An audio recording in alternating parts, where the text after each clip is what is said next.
Hello, I'm Keith Warburton, CEO of Global Business Culture, and I'm joined here today by my colleague Vidya Subramanian, who's our senior training consultant in India.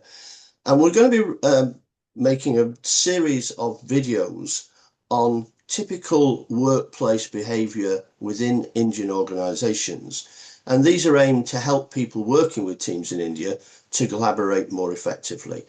And on each of these short videos, we'll be just picking on one particular topic to hone in on. And obviously, I'm going to be asking Vidya a few questions, Vidya being the local expert.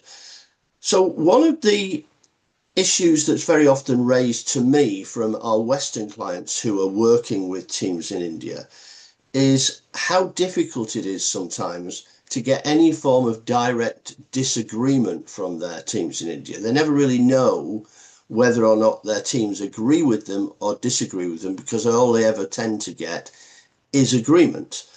So why would you say that was, Vidya? First of all, do you agree that that's the case? And secondly, if it is the case, why might that happen?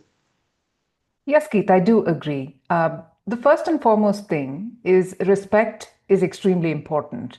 So if there are seniors and a junior is disagreeing with something that they say, it almost communicates a message of being disrespectful. So that's the first thing going on in someone's mind. And the second is people just prefer harmony over anything else. And so disagreeing or openly confronting something could potentially lead to an awkward environment. And so people abstain in group setting particularly. Okay. So, but obviously, they might not show any disagreement, but as in all countries, in all situations, people agree and disagree with each other. So if there is some form of disagreement on the Indian team side, how might that be shown by Indian colleagues? That's a great question. And it's usually indirect. So you do have to understand what's happening. Instead of openly saying, no, I disagree, people might say something in a softer way to say, this might work. So they switch to very vague, ambiguous language and sometimes will ask a question.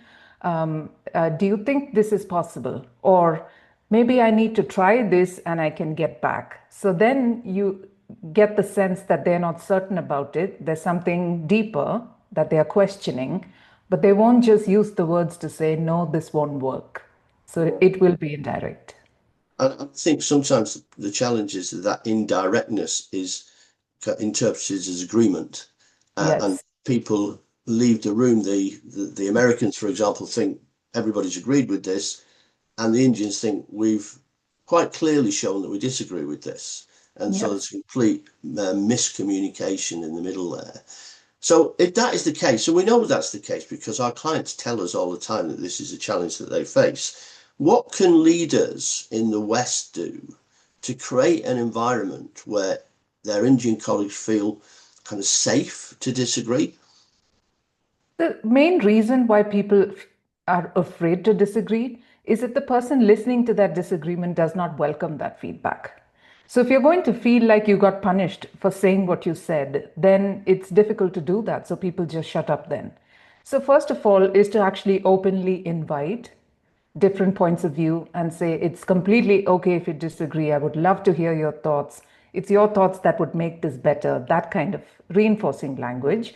But secondly, you could also consider a follow up, which might be in a smaller group or one on one to say, hey, I noticed you were quiet. Did you actually have some input? Do you think this will work? Or ask more specific questions like, what challenges do you think might will we face if we were to go down this path? So that could draw out the disagreement a little bit more effectively. Yeah, and I think from my perspective, what I've learned over the years is the other thing is that people in India are much more likely to feel safe to openly disagree with people once they feel they have a strong personal relationship with that person.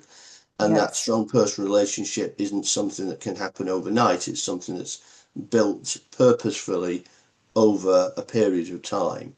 So a Yeah. combination of ensuring the right environment and Yes. having solid relationships, I think, is one of the ways that you can overcome this perceived challenge that people in the West have working with India. Okay, well, Agreed. thanks very much, Vidya. That's really interesting. And we'll You? speak on the next one. All right.